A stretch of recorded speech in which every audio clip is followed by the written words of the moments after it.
কিভাবে জীবনে আর্থিক স্বাধীনতা লাভ করবেন?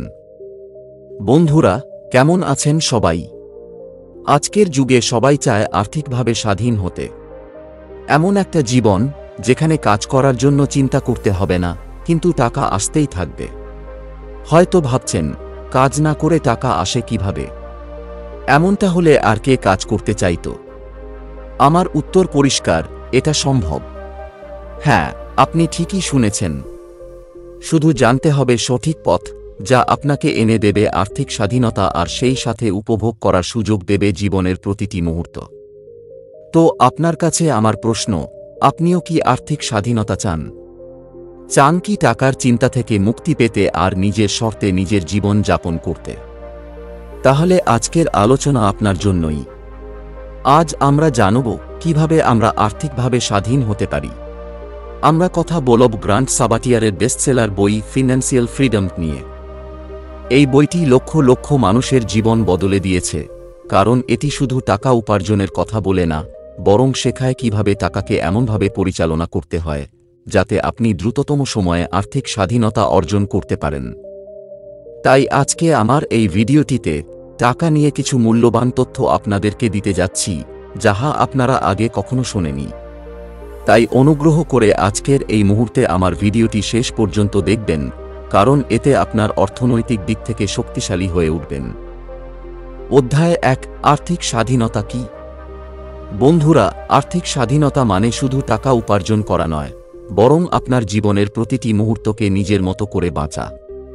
এটা এমন একটা অবস্থা যেখানে আপনাকে টাকার চিন্তা করতে হয় না। আপনি আপনার পছন্দের কাজ করতে পারেন, যখন খুশি তখন ভ্রমণ করতে পারেন, নিজের পরিবারের সাথে সময় কাটাতে পারেন এবং সবচেয়ে গুরুত্বপূর্ণ বিষয় হল, কোনো আর্থিক চাপ ছাড়াই জীবন যাপন করতে পারেন। গ্রান্ট সাবাটিয়ার বলেন যে আর্থিক স্বাধীনতার অর্থ প্রতিটি মানুষের জন্য আলাদা হতে পারে।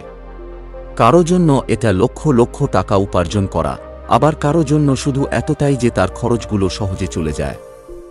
কিন্তু আসল আর্থিক স্বাধীনতা হল যখন আপনি আপনার কাজের গোলাম নন, বরং টাকা আপনার জন্য কাজ করে। এই অধ্যায়ে গ্রান্ট এটাও বোঝান যে আর্থিক স্বাধীনতা অর্জন করা ততটাও কঠিন নয় যতটা মানুষ মনে করে। আপনার শুধু একটি সঠিক পরিকল্পনা এবং শৃঙ্খলার প্রয়োজন। তারা বলেন যে যদি আপনি একটি শক্তিশালী কৌশল নিয়ে এগিয়ে যান, তাহলে আপনি 10, 20 বা 30 বছর কাজ করার পরিবর্তে মাত্র 5 থেকে 10 বছরের মধ্যেই আর্থিকভাবে স্বাধীন হতে পারেন। অধ্যায় 2, সময় অর্থের চেয়ে মূল্যবান। গ্রান্ট সাবাটিয়ার বলেন যে বেশিরভাগ মানুষ শুধু টাকার পেছনে ছুটে, কিন্তু আসল ধনসম্পদ মানে হল নিজের সময়কে নিয়ন্ত্রণ করা। টাকা আবার উপার্জন করা যায়, কিন্তু হারানো সময় কখনোই ফিরে আসে না। এই কারণেই সময়কে সঠিকভাবে ব্যবহার করা উচিত। আর্থিক স্বাধীনতার দিকে প্রথম এবং সবচেয়ে গুরুত্বপূর্ণ পদক্ষেপ হল সময়কে সঠিকভাবে পরিচালনা করা। যখন গ্রান্ট তার আর্থিক যাত্রা শুরু করেছিলেন, তখন তিনি অনুভব করেছিলেন যে যদি তিনি দ্রুত আর্থিক স্বাধীনতা চান, তাহলে তাকে শুধু বেশি টাকা উপার্জন করলেই হবে না, বরং তার সময়কে সঠিকভাবে ব্যবহার করাও শিখতে হবে। তিনি বলেন যে আপনার প্রতিটি ঘন্টা, প্রতিটি মিনিট অত্যন্ত মূল্যবান। আপনি কিভাবে এটি ব্যবহার করেন সেটাই নির্ধারণ করে যে আপনি কখন এবং কিভাবে আর্থিক স্বাধীনতা অর্জন করবেন। এই অধ্যায়ে গ্রান্ট আমাদের এটাও বোঝান যে আমাদের দিনের 24 ঘন্টার মধ্যে যত বেশি সময় আমরা টাকা উপার্জনে এবং সঠিক জায়গায় বিনিয়োগে লাগাই, তত তাড়াতাড়ি আমরা আর্থিকভাবে স্বাধীন হতে পারি। কিন্তু এর জন্য শুধু কঠোর পরিশ্রম করাই যথেষ্ট নয়, বরং আপনাকে স্মার্ট উপায়ে কাজ করা জানতে হবে। গ্রান্ট বলেন যে যখন আপনি আপনার সময়কে টাকার বিনিময়ে বিক্রি করেন, তখন আপনি সব সময় সীমিত থাকেন। আপনার উচিত আপনার সময়কে এমন কাজে ব্যবহার করা যা আপনাকে প্যাসিভ ইনকাম দেয়, যেমন বিনিয়োগ, সাইড হাসল বা ব্যবসা ইত্যাদি। এই অধ্যায়ের সবচেয়ে গুরুত্বপূর্ণ শিক্ষা হল যে আমাদের বুঝতে হবে যে টাকা উপার্জনের জন্য আমাদের সময় বিক্রি হওয়া উচিত নয়, বরং আমাদের টাকা সময়ের সাথে সাথে বাড়তে থাকা উচিত। আর যখন আপনি এটা বুঝতে পারবেন, তখনই আপনি আসল আর্থিক স্বাধীনতার দিকে এগিয়ে যেতে পারবেন। অধ্যায় 3, আর্থিক স্বাধীনতার জন্য পরিকল্পনা তৈরি করা।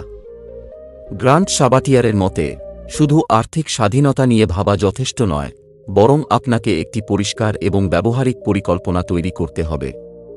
এমন একটি পরিকল্পনা যা আপনার আর্থিক যাত্রাকে সহজ এবং দ্রুত করতে পারে। আসুন জেনে নিই কিভাবে এই পরিকল্পনা তৈরি করা যায়।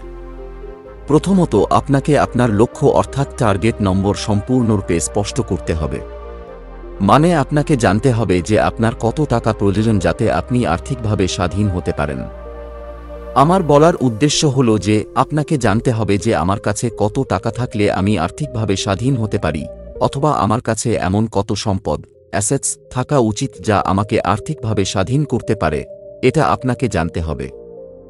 এটাই সেই সংখ্যা যা আপনি আগে গণনা করেছেন। এরপরে আসে সময়সীমা নির্ধারণ করা, সেটিং এ টাইমলাইন।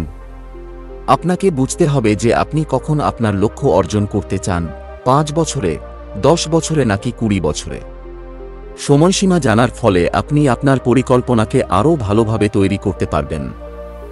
গ্রান্ট বলেন যে একটি ভালো পরিকল্পনায় 3টি জিনিস অন্তর্ভুক্ত থাকা উচিত। 1. ইনকাম জেনারেটিং আয় বাড়ানো। আপনাকে ভাবতে হবে যে আপনি কিভাবে আপনার আয় বাড়াতে পারেন। আপনি কি নতুন দক্ষতা শিখতে পারেন? আপনি কি কোনো সাইড হাসল শুরু করতে পারেন? অথবা আপনি কি আপনার বর্তমান চাকরিতে পদোন্নতি পেতে পারেন? 2. সেভিং স্ট্র্যাটেজি, সঞ্চয়ের কৌশল। আপনাকে এমন একটি ব্যবস্থা তৈরি করতে হবে যাতে আপনার সঞ্চয় স্বয়ংক্রিয় অটোমেটিক হয়ে যায়। প্রতি মাসে আপনার আয়ের একটি অংশ অবিলম্বে সঞ্চয় বা বিনিয়োগ অ্যাকাউন্টে স্থানান্তর করুন। 3. ইনভেস্টমেন্ট প্ল্যান, বিনিয়োগ পরিকল্পনা। এটা সবচেয়ে গুরুত্বপূর্ণ অংশ। আপনাকে সিদ্ধান্ত নিতে হবে যে আপনি আপনার টাকা কোথায় এবং কিভাবে বিনিয়োগ করবেন। আপনি কি স্টক মার্কেটে আপনার টাকা রাখবেন, রিয়েল এস্টেটে আপনার টাকা রাখবেন, মিউচুয়াল ফান্ডে আপনার টাকা রাখবেন নাকি সবগুলিতে অল্প অল্প করে টাকা রাখবেন? গ্রান্ট আরও বলেন যে আপনাকে সময় সময় আপনার অগ্রগতি পরীক্ষা করতে হবে। যদি আপনার পরিকল্পনা কাজ না করে, তাহলে তাতে পরিবর্তন করা খুব জরুরি। এটা একটি নমনীয় পরিকল্পনা ফ্লেক্সিবল প্ল্যান হওয়া উচিত যা সময় এবং পরিস্থিতি অনুযায়ী সামঞ্জস্য করা যেতে পারে। এছাড়াও গ্রান্ট এটাও পরামর্শ দেন যে আপনি আপনার আর্থিক যাত্রায় মেন্টর এবং বিশেষজ্ঞদের সাহায্য নিন। তাদের অভিজ্ঞতা থেকে শিখুন এবং আপনার ভুলগুলো যতটা সম্ভব কম করার চেষ্টা করুন। গ্রান্ট এটাও বলেন যে একটি পরিকল্পনা তখনই কাজ করে যখন আপনি তা ধারাবাহিকতা কনসিস্টেন্সি এবং শৃঙ্খলার ডিসিপ্লিন সাথে অনুসরণ করেন। আপনি যতই ভালো পরিকল্পনা তৈরি করুন না কেন, যদি আপনি তা অনুসরণ না করেন, তাহলে তা শুধুমাত্র কাগজের একটি টুকরো হয়ে থাকবে। এই কারণেই কোনো পরিকল্পনা তৈরি করলে তা পূর্ণ নিষ্ঠার সাথে অনুসরণ করুন, তবেই আপনি তা অর্জন করতে পারবেন। অধ্যায় 4, আরও বেশি টাকা তৈরি করুন। গ্রান্ট সাবাটিয়ারের মতে, যদি আপনি দ্রুত আর্থিক স্বাধীনতা অর্জন করতে চান, তাহলে শুধু সঞ্চয় করাই যথেষ্ট নয়, বরং আপনাকে আপনার আয়ও বাড়াতে হবে, ইনক্রিজ ইউর ইনকাম। আর এই আয় শুধু আপনার বেতনের মধ্যে সীমাবদ্ধ থাকা উচিত নয়, বরং আপনাকে নতুন নতুন পথ খুঁজতে হবে, নতুন দক্ষতা শিখতে হবে এবং নতুন সুযোগ চিনতে হবে। গ্রান্ট বলেন যে যখন তিনি তার আর্থিক যাত্রা শুরু করেছিলেন, তখন তিনি শুধুমাত্র একজন শ্রমিক হিসেবে শুরু করেছিলেন। কিন্তু তিনি বুঝতে পেরেছিলেন যে যদি তাকে দ্রুত আর্থিক স্বাধীনতা অর্জন করতে হয়, তাহলে তাকে টাকা উপার্জনের জন্য আরও বেশি পথ খুঁজতে হবে। প্রথমত, তিনি সাইড হাসল কথা বলেন।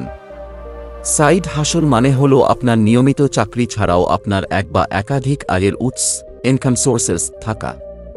এখন সেটা ফ্রিল্যান্সিং, ব্লগিং, কোচিং বা এমন কোনো কাজ হতে পারে যা আপনি আপনার অবসর সময় করতে পারেন। গ্রান্ট বলেন যে শুধু কঠোর পরিশ্রম করাই যথেষ্ট নয়, আপনাকে স্মার্ট উপায়ে কাজ করা ওয়ার্ক স্মার্টার জানতে হবে। আর স্মার্ট উপায়ে কাজ করার মানে হল আপনি এমন কাজে বেশি সময় দিন যা আপনাকে বেশি আয় দিতে পারে। এরপরে গ্রান্ট বলেন যে আপনাকে আপনার দক্ষতা ক্রমাগত আপগ্রেড করতে হবে, কন্টিনিউয়ালি আপগ্রেড ইউর স্কিলস।